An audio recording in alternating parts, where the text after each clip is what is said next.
All right, welcome to Game 5 of our Sonic 25th Anniversary Retrospective. Like I said, I was going to bounce away from the classic titles just for a bit, and we are going to be moving into a 3D title here. And we're going to sort of be following my personal Sonic journey for the next few games. So you won't find them running in any particular kind of order. Although I'll probably leave Sonic Adventure 1 out of it. But welcome to Sonic Heroes. And you saw in the menu when we started that there were 4 stories. Each of them have to be played through in order to reach the final ending, which is a characteristic of the Adventure era games. And we're going to only be playing through the Team Dark story. And the reason for this is because, one, it's the hardest story. It goes through most of the level content. And 2, it includes the return of Shadow the Hedgehog. Now, from what I understand, a lot of people were surprised, a little bit disappointed in Shadow's story arc when Sega brought Shadow back, theoretically for just money.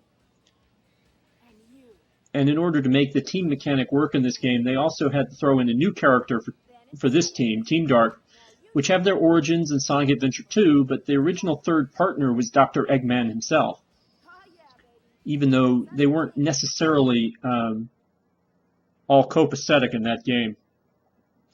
So in this game, Eggman gets replaced by a rogue robot of his known as E123 Omega. Omega is the last, hence the name Omega, of the E100 series, which started way back with E100 Alpha, although we never met Alpha. In Sonic Adventure 1, you would meet E101 Beta and E102 Gamma.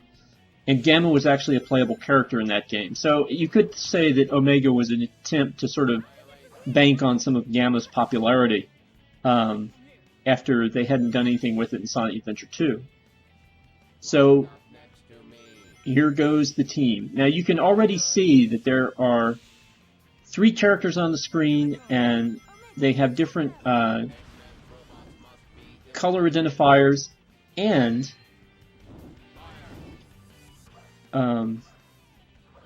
each one can be in control. And this is what makes Sonic Heroes unique, is its team-style gameplay. For instance, right now we're Omega. Omega is the power character. He's the one who hits the hardest in combat.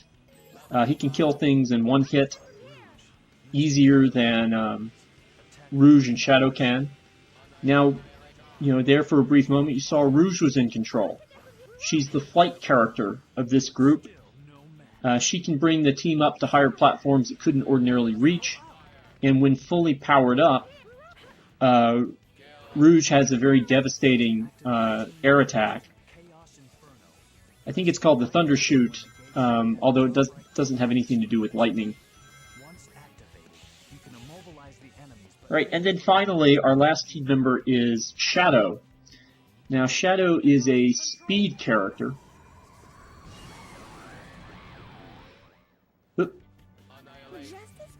Shadow's a speed character who attacks using a homing attack. He can use the light speed dash, things that he could do in Sonic Adventure 2. And then you saw their special ability, their team attack. And in the case of Team Dark, that was the Chaos Inferno attack. Every time you kill something or attack something, and it's sometimes not easy to follow the logic of why your bar is filling up, you can power up your team attack. And when the bar is full, you can use it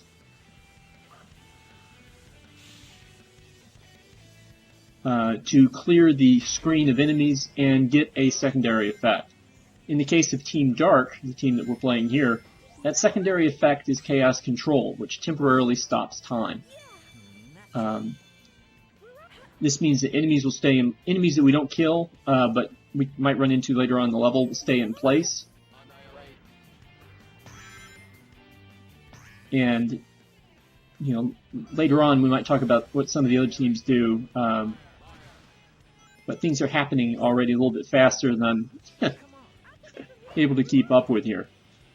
So we've gotten Rouge powered up to 3 dots. Every time you kill enough enemies, a circle will appear, matching the color of one of your characters.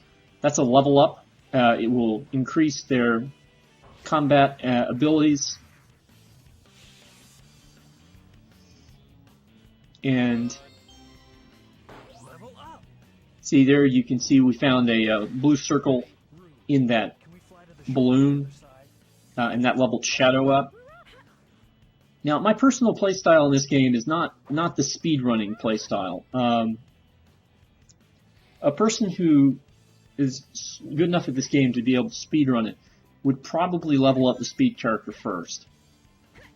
Me, if I can remember who's in control, I prefer to level up the flight character and then the power character first. In the case of Omega, this makes a lot of sense, because if you can get Omega to level 3, he can start firing missiles every time he engages a series of opponents.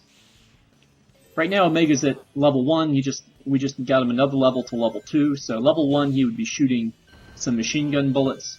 Here, he's going to be using a flamethrower, but we're going to take advantage of Rouge's Thundershot as much as we can, because the flight character's abilities at the 3rd level are pretty broken. So there, Omega got his 3rd level up, and now our entire team has leveled up as much of it as it can. How you play Sonic Heroes is up to you. You can get through the stages with any of the characters. They'll sometimes force you into certain characters using guideposts, but that mostly happens here in the 1st level, Seaside Hill, which is not exactly a tutorial level, but as close as you're going to get to it for Team Sonic, Team Dark, and then Team Chaotix. Right, so we're going to use Chaos Inferno here. And that wiped clean a lot of the enemies. You can see another enemy that we couldn't quite reach with range. And there is a key. That key would unlock a special stage at the end of the level, if we can get to the end of the level without getting hit from that point. Now, because I'm playing in a 100%, because I'm playing a 100% file as far as the story mode is concerned, I'm not really worried about getting into the special stages. The special stages in this game are pretty obnoxious if you can't quite get used to what happens in them. And as much as I've played this game, I'm still not used to really what happens in those special stages. Controlling the boost mechanic in the stages to hit the balloons just right and whatnot to get to the Chaos Emerald. The first special stage is not so hard, where you just have to get to the end of the special stage in the time allotted, but the ones where you have to chase down the Chaos Emeralds can either be really hard or really easy.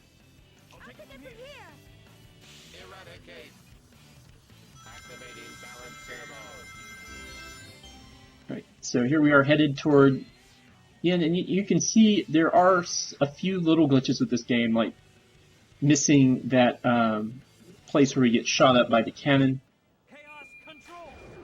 And here we're going to wipe out just a few more enemies, since he can't take that Team Blast with us, which will stop time, including the goal ring, and enable us to finish the level. They'll multiply your score by how many level ups you have for each character. And you can see that we got a record 209 rings for me. 6 minutes, 18 seconds is, a fairly normal length for a Team Dark stage. And you can see that even though I got my best score of 62,000 on this stage, that was only good enough for a C rank. In this game, since I don't really play, it's hard to explain. With Team Rose, I think I have A ranks on all the various stages. But with this game, I usually like playing as Team Dark, even though it's more difficult, and therefore I don't have the A ranks with these guys. You know, Sonic Heroes is a really interesting game in the series in the sense that here you can be just about any character of importance in the Sonic franchise. You know, while the teams are designed that you have to use all the members, I mean, this is certainly the best Omega game you'll ever see. I mean, Omega is playable in Shadow the Hedgehog if you're playing with a friend. And he's also playable in Sonic 06 in the story mode, but you know, you're not gonna get more exposure to Omega than you're going to get in this game. This game is also arguably the best Rouge game there has ever been. I know some people don't mind the treasure hunting in Sonic Adventure 2, but that seems to be one of the sticking points of why people sometimes have a problem with this game, is I glitched through the floor there. Fortunately, we didn't get stuck.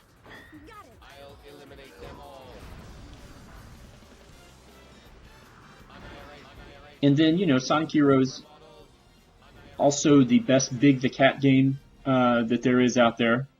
As if you're Team Rose, you can play as Big the Cat.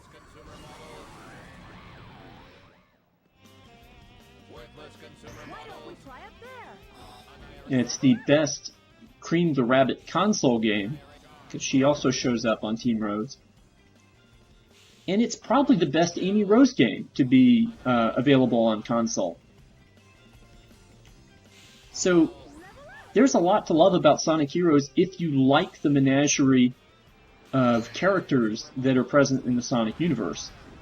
And, you know, as a guy who likes to write fiction where, you know, more characters the merrier sometimes, I can appreciate that. And that's why I have a soft spot for this title, even though there are a lot of people who believe that, you know, it was sort of this title that brought on the Dark Age of Sonic.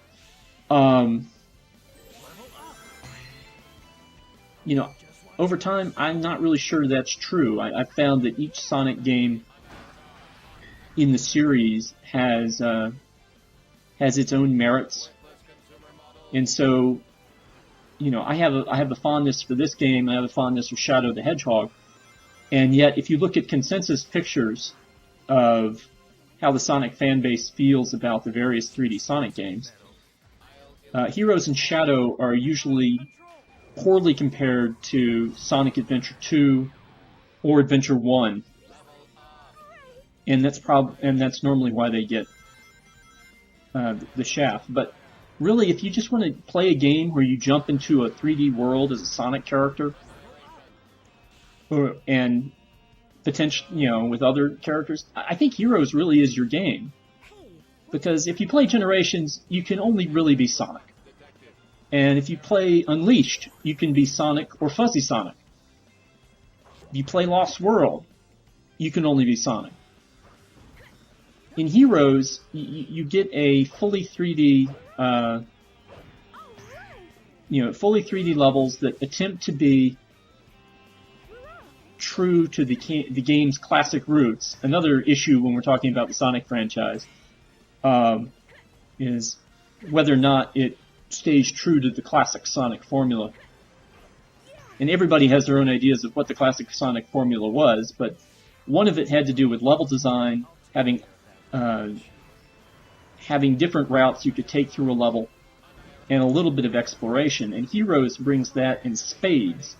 And it does that in ways that Sonic Adventure 1 and Sonic Adventure 2 did not, because they were limited a little bit by trying to bring Sonic successfully into the 3D world.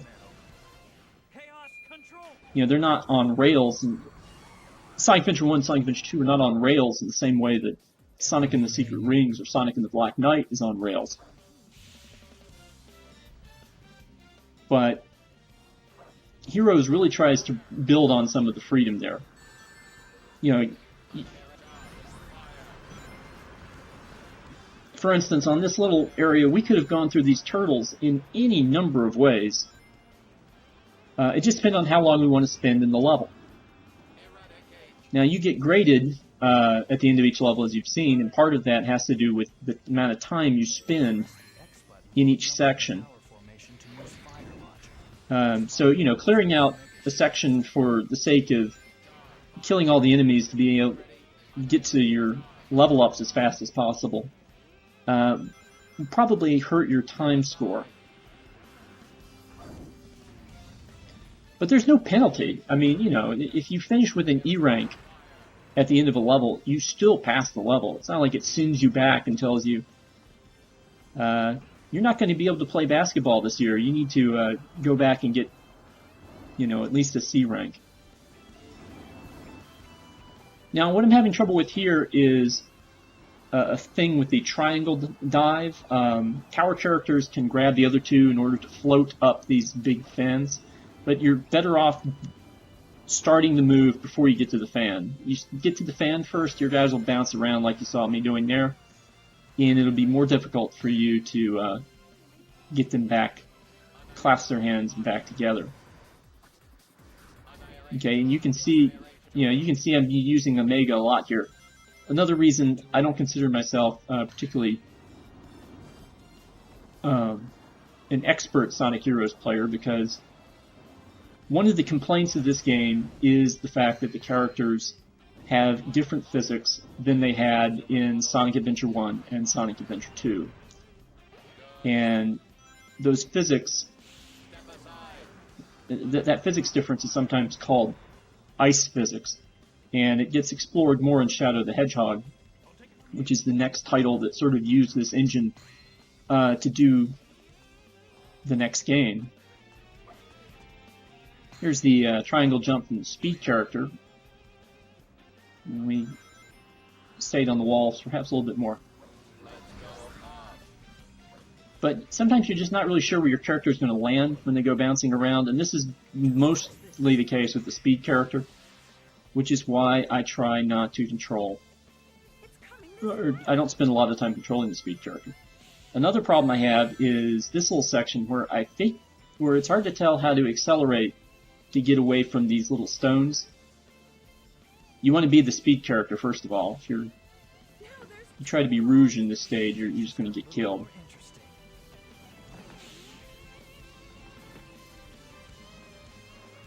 And the biggest problem that I run into, and we'll see this more in the next level, is camera. Camera control. Sometimes the camera gets out of whack and doesn't point the way that tells you anything useful. But we've come to the end of Ocean Palace Zone. And so, like any good classic Sonic game, after finishing 2 stages, the 3rd stage would be a boss act. And Sonic Heroes uses that formula, so we're going into the first boss battle here. So after getting a C and a D, and our athletic scholarship is looking particularly vulnerable right now, we run into Dr. Eggman and his latest invention, the Egg Hawk. Now, because I'm only going to spend one story in this game, I'm probably going to spoil a bit of the story every now and then. But there is one conspiracy theory I would like to address at some point regarding Omega, and we'll get to that. But here we go. We've got Omega. All I'm doing is standing around the bottom of the plane, smashing it with Rouge and Shadow as my fists, which doesn't make a lot of sense, but it sounds like something it does. So, you know, we can accept it. And there you go. We've beaten the Egg Hawk in about 30 seconds. In fact, you can do it faster than that. So yeah, 34 seconds. It's the best time for Team Dark, and what do you know? We get our first A rank, so maybe we're going to be able to go back to school after all. So I'll see you at Metropolis next time.